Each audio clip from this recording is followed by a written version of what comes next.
I'm Mary Quincy, travel photographer from Paris.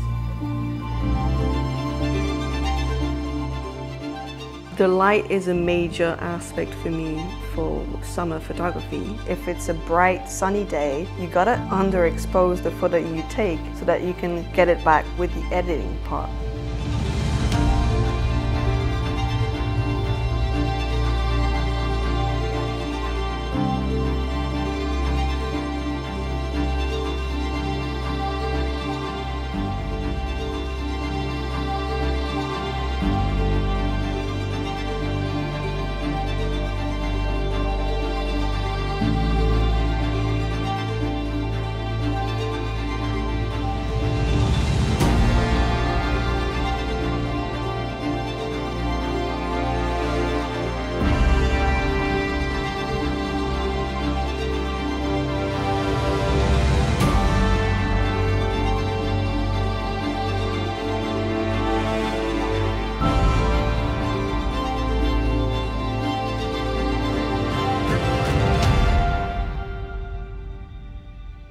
I want to go early in the morning and stay up late to have the greatest shots I can get.